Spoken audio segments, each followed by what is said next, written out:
Welcome, movie fans.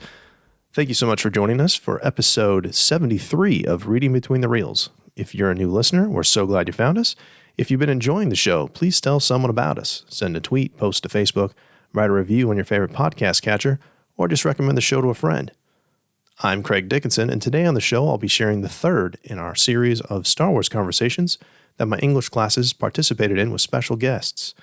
Today for you, we have Thomas Riddle of Imagineering Education, Star Wars in the Classroom, Adventures in Learning with Indiana Jones, and Aaron Harris of Star Wars Reactions. We hope you enjoy the show. I need you to compare the relationship between Obi-Wan and Anakin from the Attack of the Clones and Revenge of the Sith. Compare the two relationships they have. Well, I would say that in Attack of the Clones, you still see this master-mentor, kind of like teacher-student relationship. Anakin, honestly, in Attack of the Clones reminds me of a teenager. He reminds me of a teenager who, one, has a huge crush. Two, he's trying to start to come into his own and thinks, I can do more than my dad, or in this case, my teacher or my master. And so he's really kind of this conflicted, I want to kind of do my own thing. By the time we see them in Revenge of the Sith, then they are more peers. They're more equals. And I think Obi-Wan even recognizes that as well. And, at that point in time, I think that is where Anakin now absolutely has grown into himself, seeing himself as somebody that's either equal to or far superior to Obi-Wan. Alrighty. I see them more as brothers in that one than in Attack of the Clones. They're more like teacher-student. Alrighty. Thank you. Thanks. Why was the film set a long time ago? Well, honestly, when Lucas was writing this, he was heavily influenced with mythology and really with fairy tales. And so that was one that a long time ago in a galaxy far, far away is the same introduction to a fairy tale as Once Upon a Time in a Land Far Away. All right, what you got? Why does Princess Leia's accent change? Because she's an actress. There's kind of a loss in continuity there. She actually talks about that in an interview once for in A New Hope, that they really kind of wanted her to have this sort of this almost British accent, which indicated this higher class or whatever.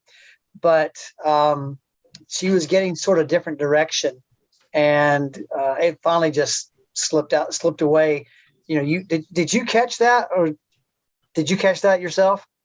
What did you think about that? Did it throw you off any at all, or it didn't? Did it change her character for you at all? Mm-mm.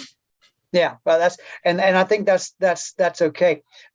I'll blow your mind a little bit too. If you guys know Jurassic Park, if you've seen Jurassic Park, Sam, Craig, help me. Sam Neill. Dr. Grant has two different accents in that as well. Go back and watch that movie. And he talks about that actually. Spielberg had him change his accent right in the middle of production. And so he has this kind of really weird, because he's Australian, but it has this really weird accent. So anyway, it was just a director's choice, but by George. So. Okay, thank you. Yep, you're welcome. For A New Hope, why do you think the plot follows the droids at the beginning? Well, that's a great question. George Lucas was a huge fan of a Japanese filmmaker named Akira Kurosawa. And Kurosawa had this practice of telling the story through the eyes of common people. So we have heroes, right? So you're always going to have, say, Captain America and Iron Man, right? Or you're going to have Luke Skywalker and Darth Vader. But to Kurosawa, what was interesting is how does the common people see these big events going on around them? And so in a movie called The Hidden Fortress, which was one that was a Kurosawa film that that Lucas loved, he very much based R2 and 3PO on two peasant farmers who became soldiers, who were forced to become soldiers. And so you see this great, big, grand story of heroes and villains, but you see it kind of through the eyes of these two common people. So that was really where the droids came from. And I as a storyteller, I think that's a really cool way of telling a story, especially when you see that the droids go all the way through. So there's continuity through all the films. It's a great question. That's cool. Hi. Hi. Okay. How is Anakin's loss of his mother impacting on his current decision making? Oh, wow. So anyone who's lost a loved one understands how hard that is.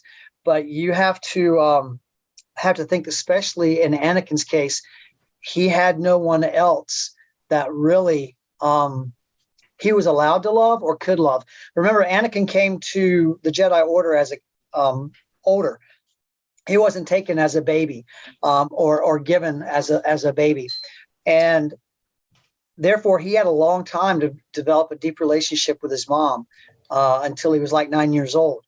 And so those mother-son bonds are hard to break. And so when he saw that, when he experienced his mother's death, he saw that, I have all this power, but I couldn't do anything to save her.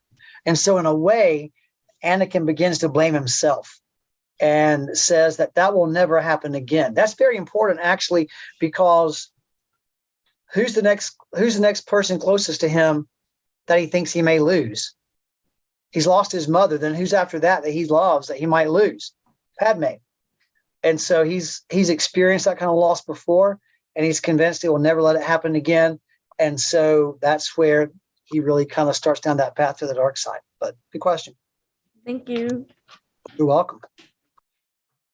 Why does Ben say, if you strike me down, I will come back? If you strike me down, I will become more powerful than you can possibly imagine. One of my favorite lines in all of Star Wars, because he knows something that Vader doesn't. He knows the secret to connect to the Force in a way that he doesn't become one with the Force, and just like he can come back as a Force ghost. That's knowledge that Vader doesn't have. That's knowledge that that was only just recently discovered. Now, we didn't know that in A New Hope when I was a kid. We just, Obi-Wan had some, secret power or something, some insight that nobody else knew. But we know that now it was Qui-Gon that discovered the ability to still come back and appear even after you're dead through the Force. And so we see at the end of the TV show Obi-Wan, him teaching that. We actually saw in Clone Wars where Obi-Wan teaches Yoda, not Obi-Wan, Qui-Gon teaches Yoda how to do that. So this is kind of a secret weapon, because Obi-Wan knows that right now, in the present, in this physical form, in this fleshly form, that I can only be in one place at one time. So I can only teach Luke wherever I am with him. But through the Force, I'll be able to appear anywhere he is. I can always be with him. And so that is a really powerful teaching tool or tool for continuing to teach Luke. And so Vader has no idea what he's talking about. And so when he sacrifices himself, he knows exactly what's about to happen. He's going to actually transition into a form that's now going to be more powerful, to be more powerful than Vader could ever imagine, because Vader has no concept of that. He thinks he knows it all. That's the downfall of people who are arrogant. Thank you. You're welcome. Why does Anakin turn to the dark side? Oh, wow. Well, part of that, I think, is I touched a little bit on with his mother. It was a slow fade going towards the dark side. Anakin felt that when he loses his mother, again, he loses something that he cares very, very much about. And he knows he's powerful. He knows he has all this potential. And that hurts him terribly. So when he begins to have these dreams that we later find out that Palpatine is the Emperor is making him have these dreams of Padme's death. He actually was kind of foreseeing what was going to possibly happen at his own hand with her dying in childbirth. But the Emperor was manipulating him, knowing that Anakin had these attachments to things he loved. He's the one that's the Emperor set kind of put those two together anyway when he made an Attack of the Clones, when he had Padme be protected by Anakin. When it was just the two of them. So he really does not want to lose again anybody that he loves. And so in his mind, he'll do anything at all to save her, which means that he even sold his soul to the Emperor. So it was a misguided attempt to protect the one he loved. Thank you. Yeah, thank you. Why does Yoda initially hide his identity from Luke?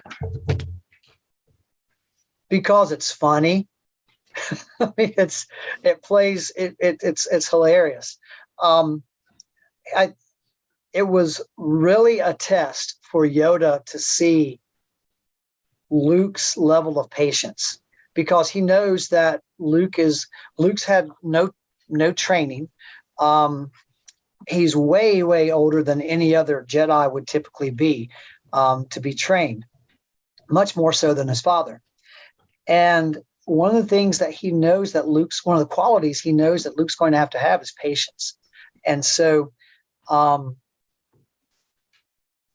he is doing everything he can to test Luke's patience when he's acting like this, kind of like reminds me of Dobby from Harry Potter. When he's acting like this, crazy little wizard man, and an annoying man who seems very small and insignificant. And Luke says, "I'm looking for a great warrior," and so he doesn't see anything in Yoda that would make him great. So he's teaching him a lot of lessons. One, he's teaching him patience. Two, he's teaching him not to believe his preconceived notions about the way things are. So I think it was a great storytelling tool. Thank you. Yeah, thank you. What do you think about the relationship between Qui-Gon and Obi-Wan? I think it was a really strong teacher mentor type of relationship. I think that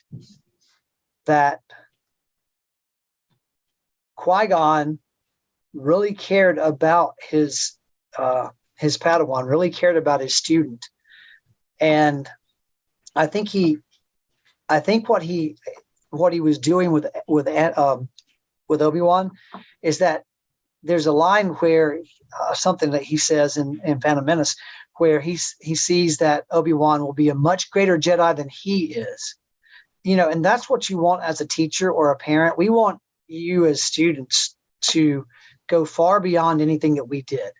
Okay, we want you to be smarter, to be more successful, to be happier.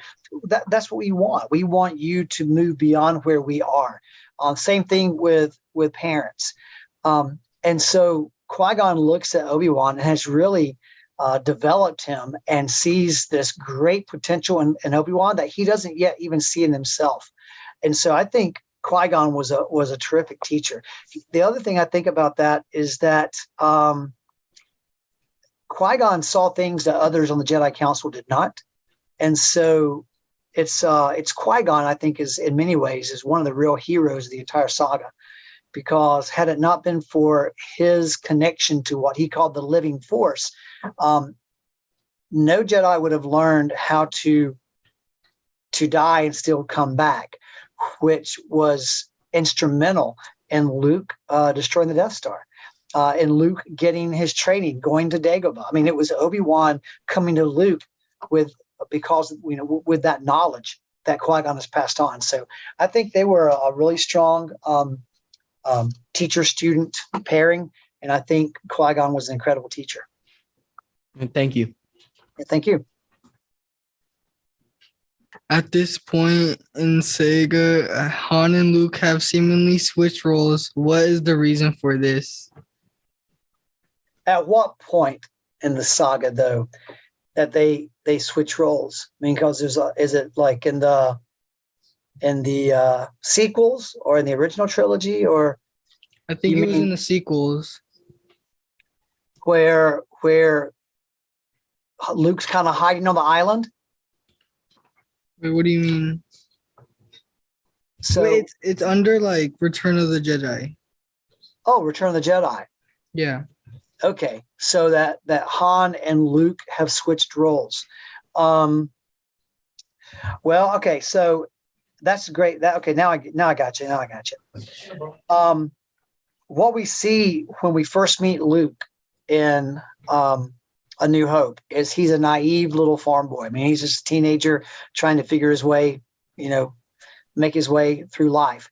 And Han is the experienced, cocky hero, full of confidence. And it's actually Han that has to save Luke from being destroyed by Vader in the Death Star battle, And when at the beginning of Return of the Jedi, we see now Han is the one who is somewhat helpless. He's in a helpless state. He's been frozen in carbonite with no means of escape. But it's Luke who masterminds the whole plan to free Solo. And so you have those roles switched there. What that shows is that Luke has matured. It shows that Luke is now a hero in his own right. Just like Han was older and more mature than Luke was, Luke has now become a hero in his own right. Now he has saved Han's life. And so there, it's that kind of role reversal you see there. But it really, in Return of the Jedi, we see that Luke has grown a lot. He got beat up a good bit in the Dark Road of Trials and Empire Strikes Back. But now he's returned as the hero that the title suggests, Return of the Jedi. And he's just as powerful, if not more so, than Han. Good question. Yeah, man. Thank you. In The Empire Strikes Back, why do you think Darth Vader is obsessed with finding Luke? Well,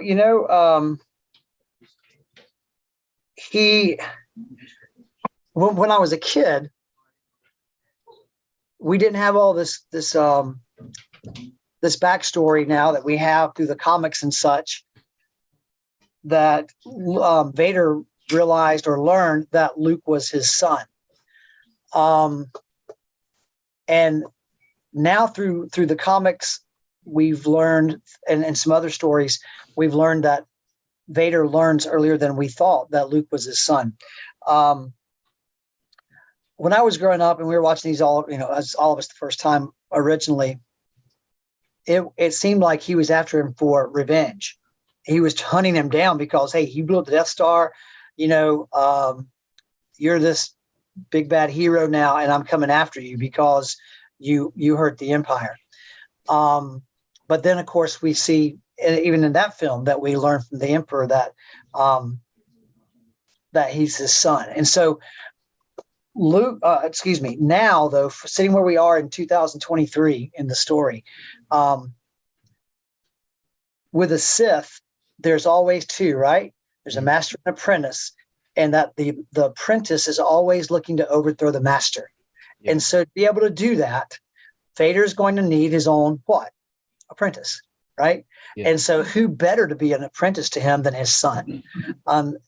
So on the one hand, you see him as a Sith wanting to take his own apprentice and overthrow the Emperor. That's what he tells him. Join me and together we'll rule the galaxy as father and son. But I think there was something deeper down that still remained of Anakin, is that there was still a heart connection to a son he never knew. There was a heart. There was a Anakin. There's a part of Anakin in there still that wanted to find his son because he wanted to love his son. And I think you see that in Return of the Jedi come out great in several scenes, especially when Luke turns himself in, and he Luke's telling him, "Hey, I sense the struggle in you, Father," and he says, "It's too late for me, son." So I mean, he doesn't call him Luke, or Skywalker. He calls him son, and it's just like there's a recognition of, I'm your father, and yeah, but it's too late for me. And so yeah, I love that. I think on the surface he's wanting to overthrow the Emperor, the Vader side of him, but the Anakin side of him wants to find his son and reconcile. So my thoughts. Okay, thank you. Thank you. Thomas, you got time for one more? Yeah, let's do one more. What was the most memorable quote from A New Hope and why? Oh man, I think one of my favorites is what I said earlier. If you strike me down now, I'll become more powerful than you could possibly imagine. It's Obi-Wan. It shows Obi-Wan's confidence, his peace at sacrificing himself for the greater cause. The culmination of everything that he's spent his life for comes to that moment as a Jedi, where he's like, okay, I'm at complete peace with my death as a sacrificial death to serve the greater good. And this confidence and assurance that, you know what, I know exactly what's going to happen after I die, and I'm completely okay with that. And so to me, that's inspiring. So yeah, I think that's one of my, there's some great lines, but I think that's probably one of my favorites. 3PO and R2. I mean, 3PO has some really cool ones. Don't call me a philosopher. There's a mindless philosopher. You overweight glob of grease.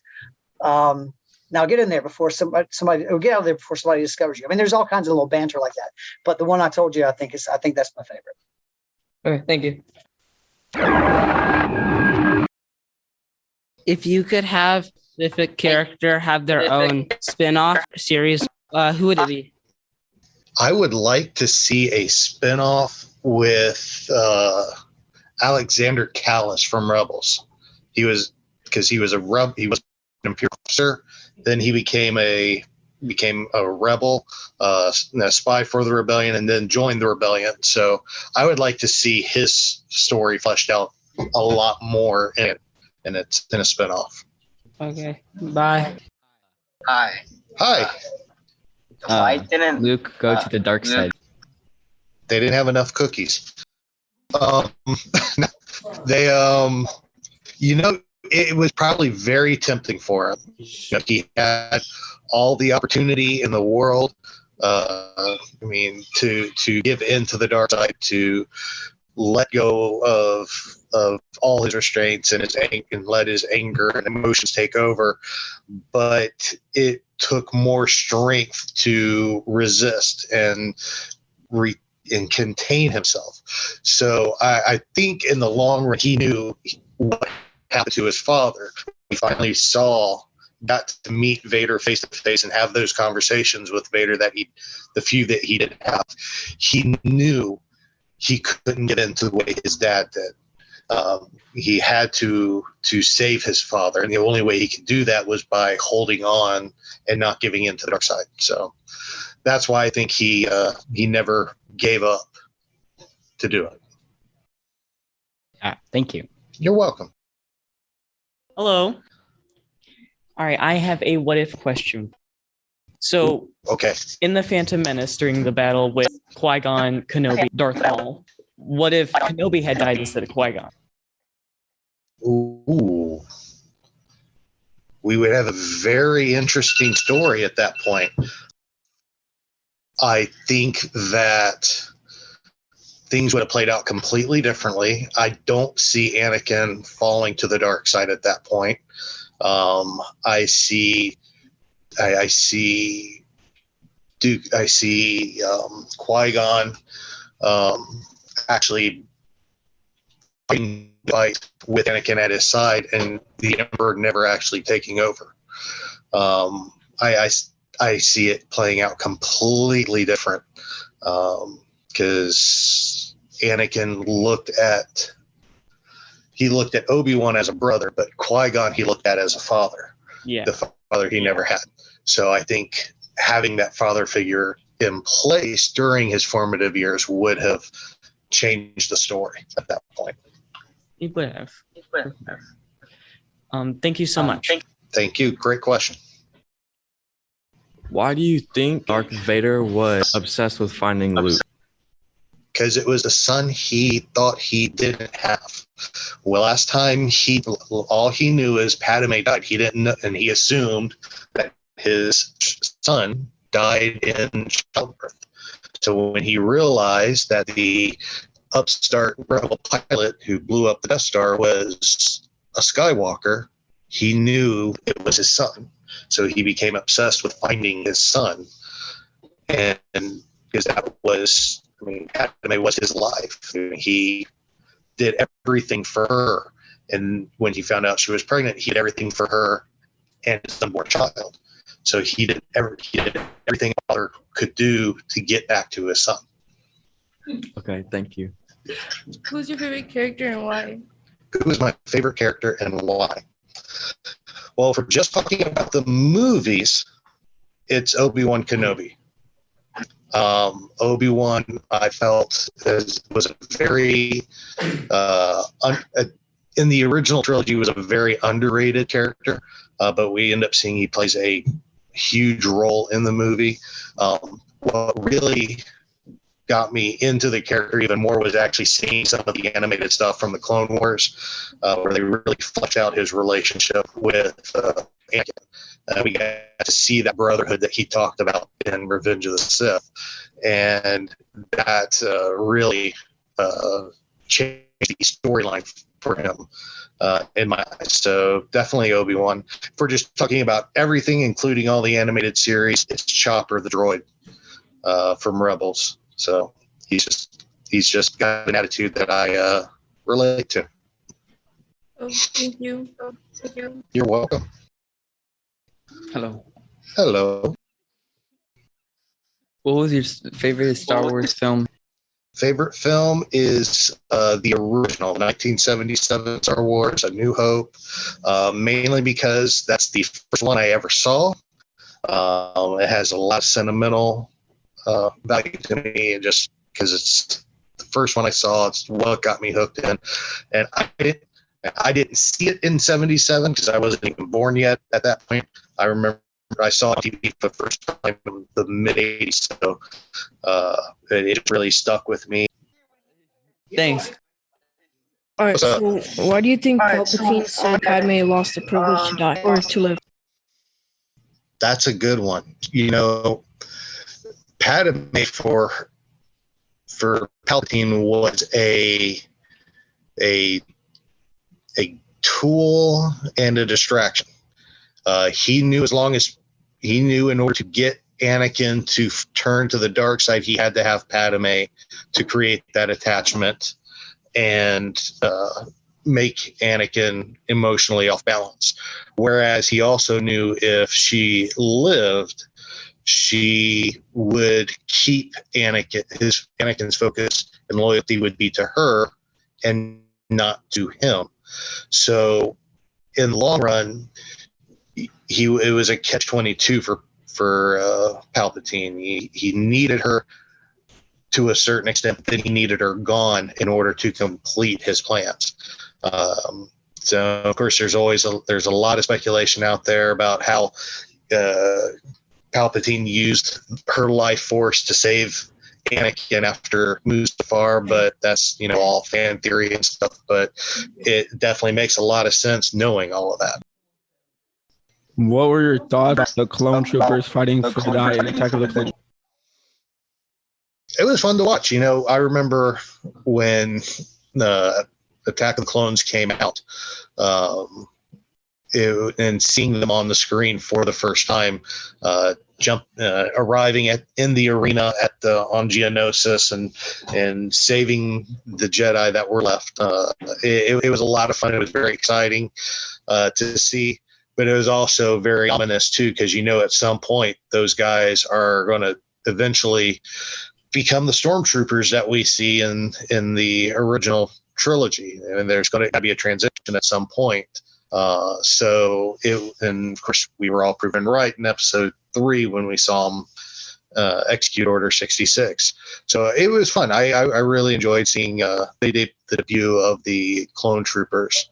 And then, of course, through the Clone Wars series, seeing their growth and progression as their armor changed and the different personalities that emerged. Thank you.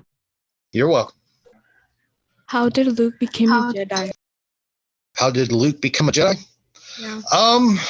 Okay, well, good question. Luke did not travel the traditional path that most Jedis would have gone through with the training, and then, of course, the trials. He did have a little bit of training from Kenobi in the first movie, and then, of course, from Yoda in Empire. So he had a little bit of training. He never had that extensive training that most Jedi would have gone through, that even his father, Anakin, would have gone through. So his journey was a little bit different, as in he basically grew up living the trials that he would have gone through as a Padawan. So I think in having to face down Vader and make that stand that he does in Return of the Jedi, where he had the opportunity to kill Vader, but he held back, and he's like, no, I'm not going to do this because I'm not that person. He made that stand, and I think that's the moment that, he called himself a Jedi all through the movie, but that's the defining moment that made him a Jedi Knight, in my opinion. What are your thoughts on not believing in the Force? Han Solo, he was a fun character. He was, and Harrison Ford portrayed him fantastically. When you have the life that Han lived, traveling around the galaxy, smuggling, he fought for the Empire a little bit as a member of the infantry. Your faith in things is going to wane, and you're not going to have it because you will not have seen it. And in the time he grew up, the Jedi were gone. The Force was basically not talked about. After Palpatine took over, he downplayed it, didn't want it discussed. The Jedi were relegated to myths and legends, so he had no firsthand experience with it. So he, why believe it? It just seemed like there's a lot. How many stories out there today that people consider myth or legend? It's the same boat with Han. So I think it played out quite nicely for him, though, for journeying from a skeptic to ultimately a believer, as we see in episode 7. It's all true. Force, the Jedi, it's all true. Okay, thank you. You're welcome. Why didn't Vader kill Luke? Why didn't Vader kill Luke? He didn't want to kill his son. He'd been looking all over the place for his son that he thought was dead already. And deep down inside,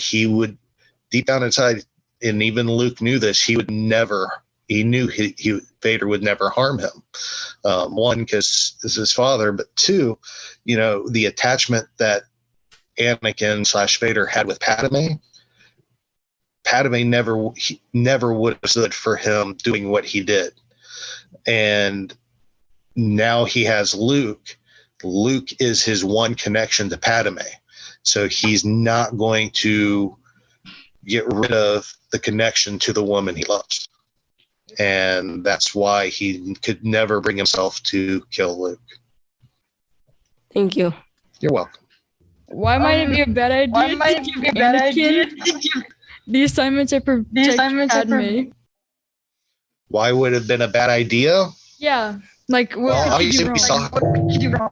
What could she do wrong? Yeah. I don't think it was what she could do wrong. It was more of what they saw in Anakin, as in his attachment to her from them growing up. So I don't think it was necessarily what she could do wrong. It was more of Anakin's strength and willpower to stay the course. Alrighty, thanks. You're welcome. Why does Yoda initially hide his identity from Luke? Probably just a mess with him, honestly. It was, Yoda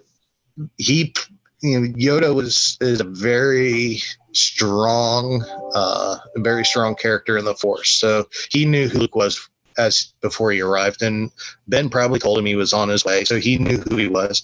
And of course, with R2 being around in all the movies, he probably recognized R2, so he knew who he was dealing with.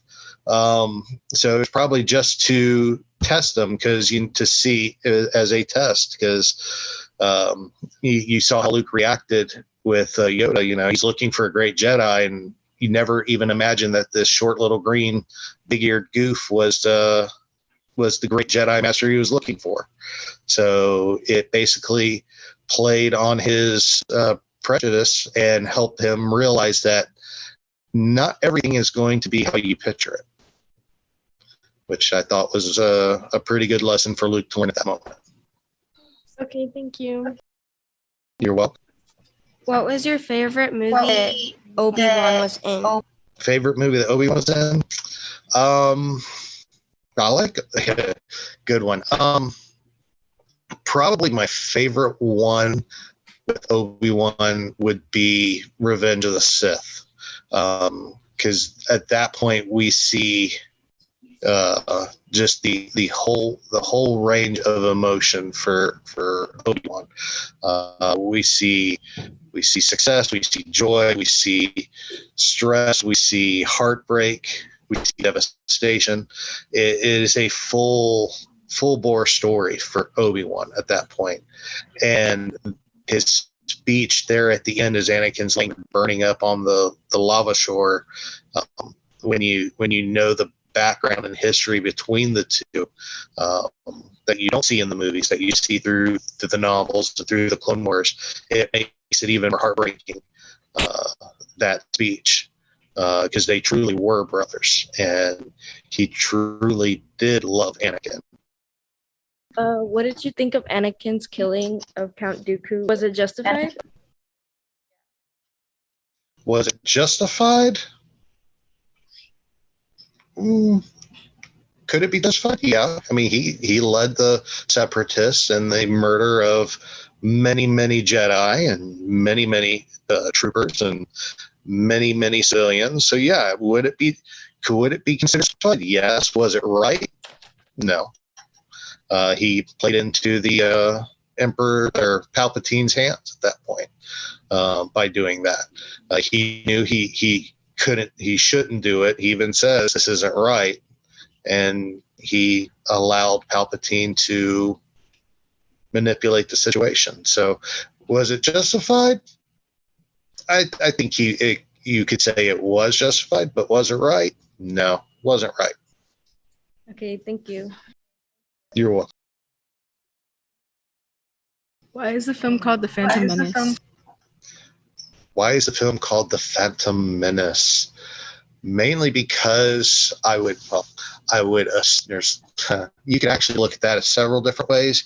You could see it as and mainly the way I look at it is Phantom Menace, of course, is Palpatine hiding in the background, pulling the strings to get in position to become the Chancellor and create the chaos he needs to become the Emperor.